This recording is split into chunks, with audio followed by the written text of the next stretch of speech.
नमस्ते दोस्तों। तो इस वीडियो में हम लोग देखने वाले हैं जैसे ही आपके फर्स्ट जॉब का फर्स्ट सैलरी आता है तो आपने कौन सा 5 चीजें ऐसा मस्ट करना ही करना है जो कि मस्ट मस्ट मस्ट है। No excuses from it.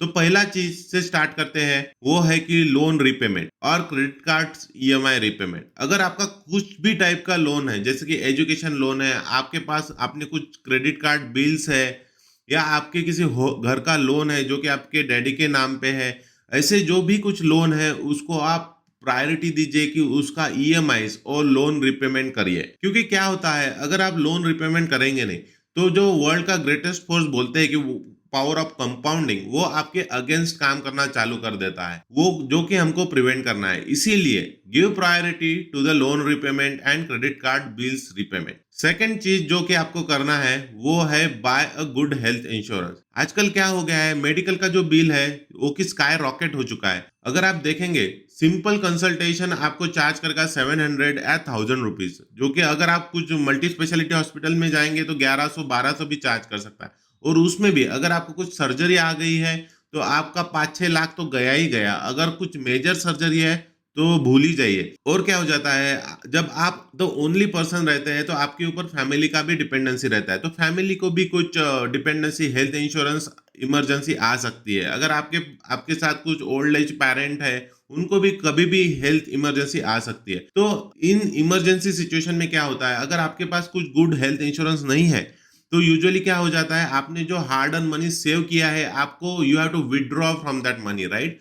सो आपका जो हार्ड अर्न मनी है वो कि पूरा चला जाता है इस सिचुएशन में। अगर ऐसा सिचुएशन आपको आता है तो इसी सिचुएशन को प्रिवेंट करने के लिए buy a good health insurance. अभी थर्ड इन्वेस्टमेंट जो आपको करना है वो है buy a good term insurance. बहुत सारे लोगों को टर्म इंश्योरेंस पता नहीं रहता है, लेकिन समझते हैं क्या टर्म इंश्योरेंस रहता क्या है। टर्म इंश्योरेंस ऐसे रहता है, अगर आपकी किसी कारण डेथ हो जाती है तो आपके फैमिली को कुछ बहुत सारा लमसम अमाउंट मिल जाएगा जो कि उनके फ्यूचर के लिए उनको काम आ जाएगा। और ये अमाउंट कुछ कम नहीं रहता है, आप ये बहुत ज्यादा ज्यादा अमाउंट रहता है। इसीलिए ये बोला जाता है कि कुछ फर्स्ट चीज, अगर आपके ऊपर कुछ डिपेंडेंसी है तो आपने फर्स्ट चीज करना है जो कि बाय अ टर्म इंश्योरेंस।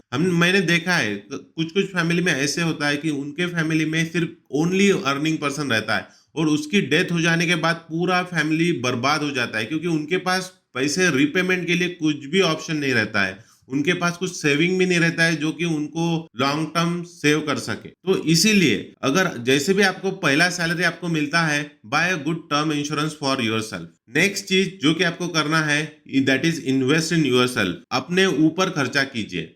अपने ऊपर में अपने ऊपर लर्निंग में खर्चा कीजिए। यूजुअली क्या होता है, लोग तो अर्न करते रहते हैं और अपने ऊपर मतलब अपने लर्निंग पे कुछ भी खर्चा नहीं करते हैं और वंडर करते रहते हैं कि मेरा सैलरी इनकम बढ़ क्यों नहीं रहा है। ये चीज समझ लीजिए, अगर आपको आपका खुद का इनकम बढ़ाना है तो आपको पहले आपके ऊपर इन्वेस्ट करना पड़ेगा। अगर आप आपके ऊपर इन्वेस्ट नहीं कर रहे हैं तो फॉरगेट कर दीजिए कि आपका इनकम ग्रो करेगा।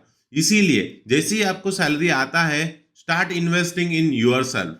आपके कुछ भी कोर्स हो सके, कौन सा भी बुक हो सके, कौन सा भी ट्यूटर हो सके जो कि आप अफोर्ड कर सकते हैं, आप बाय कर सकते हैं। एटलीस्ट 5% ही इन्वेस्ट कीजिए आपके सेल्फ लर्निंग पे, आपको इमीडिएट रिजल्ट देखने को मिलेगा। और ऐसा बोला भी गया है, self investment is the best investment ever, you will never regret from it. मतलब सेल्फ इन्वेस्टमेंट सबसे अच्छा इन्वेस्टमेंट है और आप इसके ऊपर कभी भी रिग्रेट नहीं करेंगे कि मैंने ये क्यों किया।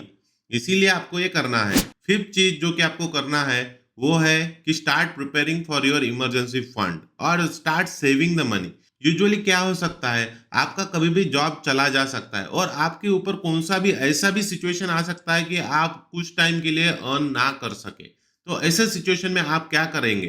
तो इसी सिचुएशन के लिए प्रिपेयर करने के लिए हम लोगों को स्टार्ट सेविंग और start creating a emergency fund for our self.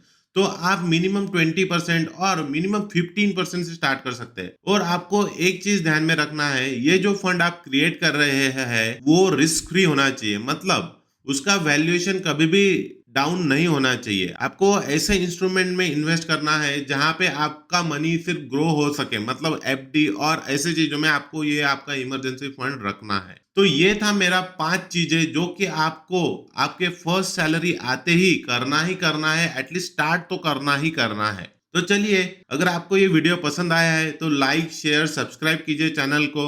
Channel grow हो रहा है और ऐसे ही कुछ थॉट प्रोवोकिंग वीडियोस के लिए सब्सक्राइब कीजिए जल्दी।